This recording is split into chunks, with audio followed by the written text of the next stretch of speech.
girls that were in here.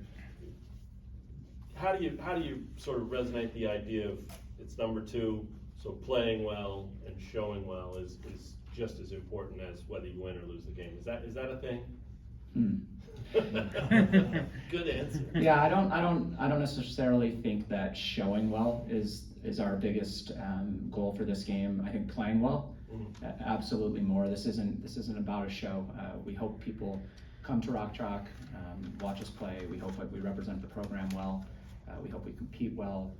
The final score when you play someone like this, you can't base all success off that. But we want to go out there to compete, play well, show our identity. It is tricky when you know, if you play this game 10 times, you're not winning 5. That's okay. That's okay. It's something we can't run from. It's something that shouldn't demotivate us, because it's not going to be 0 either. And we have to lean into that 1, 2, 3, whatever it may be. The only way that we give ourselves a chance is that we have to believe.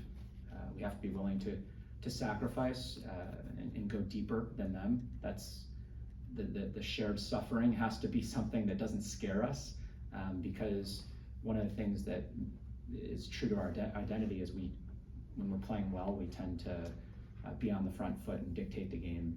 It's going to be hard to do for over half of this game, and so finding the right mix of being realistic, shooting them straight, being straightforward with what's needed from us to find success, and then to your question, maybe defining what would be success. It's a challenge that I as a coach don't have to deal with very often, because there's only so many Florida States in this world. They're probably pound for pound the best team in the country, if you ask me. I think they're certainly the most fully stocked in an attacking capacity. They're pedigreed. They're probably the deepest team they've had this year, and so we can't treat this game like every other game in certain ways. And then on the flip side, you have to try to. Our process is going to be exactly the same. Our training session today is going to look like a normal training session. Our scout tomorrow is going to look like a normal scout, but it's a different challenge. In terms of dictating the game and playing at your pace, how do you feel like you guys have done so far this season? Yeah, I think it depends on the game, and I think it depends on the half, and that's not, this time of year, four matches in, that's not uncommon to sort of have fits and starts and ups and downs. We're rotating a lot of new players into everything. We've played 4 quality opponents. I've said this many times, but I don't think it should be forgotten. I think all 4 teams won their conference championships last year, whether regular season or tournament. And so if you think you're going to impose for 360 straight minutes, that's just not going to happen. I do think we can do a better job of controlling the controllables and dictating more of those 90 minutes than we have. I think the first match, I thought we did a pretty good job with it, and these last 3 have had some ups and downs, and I'm walking out of this one into film, and we're going to talk through ways we could get better, and I think those specific areas will allow us to continue to build closer and closer to 90. So I think it's pretty normal for this time of year. We're pushing for more, but the team so far has responded in a positive manner, I'd say.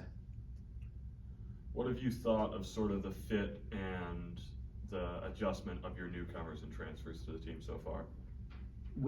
I say this all the time, and I think those of you who have watched us play probably are starting to understand it to some extent, that we do things a bit differently than the average soccer team.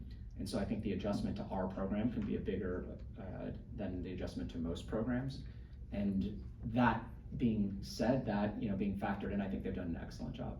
We have a group, 1 to 28, that I think approaches training and approaches being a teammate, approaches competing in the right ways. We might have to continue to do education on what competing looks like at this level, what winning plays look like at this level, but everyone has the right growth mindset. Whether it's working or not, whether we're executing or not, they're trying to, and certain players adapt to it faster than others, and it's definitely easier when the people around you know their cues a little bit more, right? So if a newcomer is coming in, if we had 10 returning players and 1 newcomer, I bet you they'd look better than if they're surrounded by 3 others that it's their first year. And so I think in certain parts of the match, like to Henry's kind of question of when we might lose control, we might have 5 freshmen on the field at the same time when we actually look up and see what's happening. In the way we play, one little mistake or lack of attention to detail can get punished more than other teams because of how much everything is based on what's in front of you and what's behind you. But the group's got the right mentality, and so I'm confident we're going to continue to grow in the right direction. Approach aside and keeping everything the same like you talked about it a minute ago, is there any part of you that wants this to feel different this week leading up to the game? More buzz or anticipation or juice from your girls? If I'm answering honestly, no. I'm probably talking to the people here at KU like I appreciate it to the fullest extent how much we're working to get a crowd there on Thursday. But I hope that buzz and that excitement, that support can carry through all of our games at Rock Chalk. I don't want this to be a one-off in any way. When we line up and we look who's across the field, I know it'll feel a little bit different. And so I don't think we have to play into that too much. If anything, I'm more worried about our team playing tight and nervous than I am, like not having the motivation. Sure. So, no, I do want them to understand you only have so many shots at games like this, right? Me as a coach, if you could pull off something like this, it's one you'll remember for a long time. And the few opponents that we've played that had kind of this weight behind them, I remember coaching against them and what it felt like for 90 minutes, and honestly, some of the fondest memories I've had.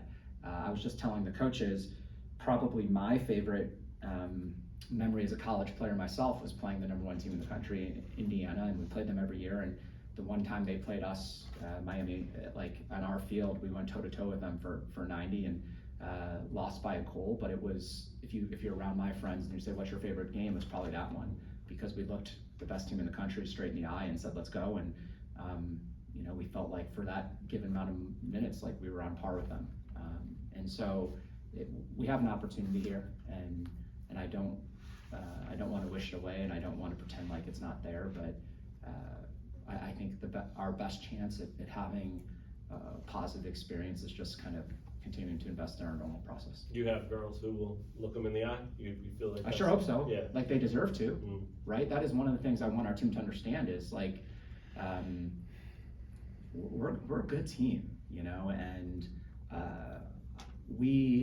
I think we have the opportunity to be one of those kind of teams that plays up, if you so to speak. I think a lot of how we're built is to deal with the best teams, and when we believe, it's not just one player dealing with one player. I think what can be special about us when we're clicking is that every time a player on the opponent has the ball, there's usually support coming. If it's not right there, it's coming. When we're playing our best, they're going to find a double team or triple team if they hold on to the ball too long. And so that's how I want Thursday night to feel, is that no matter how the game is going back and forth, it feels like we're closing gaps really quickly. It feels like anytime a Florida State player has the ball for any kind of extended amount of time, they're dealing with 2 or 3 Jayhawks. And if so, I think we could look at them right in the eye and see how it goes. How did this game get set up? So the non-conference scheduling is largely up to our discretion. Inheriting this program a year ago, we had some commitments that we still had to fulfill, return games to and from. This one was not. This was one we chose to schedule, and I think both us and Florida State had an opening. I think we both understand why it could be helpful to each team. If they're able to pick up a result, I hope for them it's a top 25, top 50 result, right? I think both teams wanted to play it at home, and so then you just have to figure out what makes the most sense. Do you know their coach, and will you return the game? Or? The way it's set up is there's no return on this game, but it's maybe something that we would look to do in the future. Do you know the coach? Coach Penske he won a national championship a year ago, so he's one of the best in the business. Before that, he was at Tennessee for a bunch of years, and actually, played his program multiple times with multiple schools. So whether that was in the NCAA tournament when I was assistant coach in Miami, when I was assistant coach at Cincinnati, we played them multiple times. Right after we left Xavier played at Tennessee in the NCAA tournament 2 years in a row. The first and second years after he departed, but it was largely his roster. So Brian's a great coach. He's got a great staff. You know, he pulled Irwin. Irwin was the head coach of Indiana last year, and now he's the assistant coach of Florida State. That's the kind of power they have there. They're recruiting as well as anyone in the country at this point, and yeah, tons of respect for the program. You've placed an emphasis on protecting the home field this year, and so far that's gone well. I guess what's gone into that and kind of getting your players to value opportunities to play at home more this season? I think that's part of it, is valuing how special that is. We just went on the road for our first match, and it's no fun, you know, and it's fun being on the bus, it's fun being on the plane, it's fun hanging out in the hotel, but, you know, adjusting to a new surface, new ball, in that case, the altitude, you know, having to drive almost 2 hours from the airport to the, you know, those things are part of playing on the road, part of what Florida State's dealing with now. Even if they're chartering, it's not like a, you know, short little trip, and we get to sleep in our own beds, and they get, so we have to value being at home first.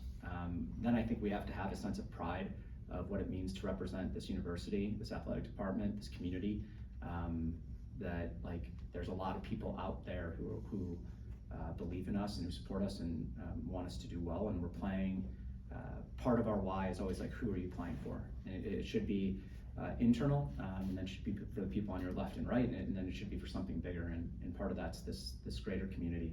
And so I think we're you know, valuing that more. I think we're getting energy from, you know, the crowd, and we've had some good ones here, and nice and vocal, and yeah, I hope we just continue to invest more in how special these moments can be. When you're looking to do non-conference schedule this year and going forwards, what are you sort of looking to get out of those non-conference matchups every year? There's a lot of things that could provide value. You know, I think one is if one of our goals here, like this is one of the reasons you play a school like Florida State, is if we want to advance deep in the NCAA tournament at some point, you're going to be facing one of these teams, and you don't want it to be a shock to your system. You want to see what it feels like to maybe see whatever gaps we might have to fill, but you also want to understand it's not insurmountable in the slightest bit, right? These are games that we should win at some point, you know, sooner than later, or at least be able to go toe to toe and believe you can win. So I think there's a little bit of just exposure to different levels, right? Testing our system, and we know where the strain points are against most opposition, but that can change against other opposition. So even as a coaching staff, if we have to make adjustments, you know, being through that experience and kind of testing some of those on the fly, I think is helpful. But the main thing that we look for, honestly, when it comes to scheduling, is we want to play in the NCAA tournament. That is a goal. You know, I sat down with Jason and Travis and anyone here for the interview. It's like one of the things that's on my resume is that we've coached teams that go to the NCAA tournament, and that's one of the things we want to do from year one here. And in order to do that, you got to win games, but you also have to play a schedule that sets you up for success to some extent. And you know, part of that is like this RPI ranking, and you know, you got to play teams that win a lot of games. If you want to have a good, it's not that complicated. If you want to have a good RPI, you've got to play teams that win a lot of games, and then you have to win a lot of those games. And so we're looking for teams that do well in their conference. It means that you don't build bad habits, because you get punished for, if you show bad habits, you get punished for bad habits. We want to make victories feel real, so that we can learn real lessons from them. And yeah, like this Florida State game, I don't want it to feel this way in any extent, but there is a little bit of a no-lose situation that RPI-wise, we're going to be fine, right? I think they're going to take care of business the rest of the year. But it's also a darn huge opportunity to compete at a high level, to make a statement, and you know, put something on the resume maybe. Any other questions for Coach? All right, thank you.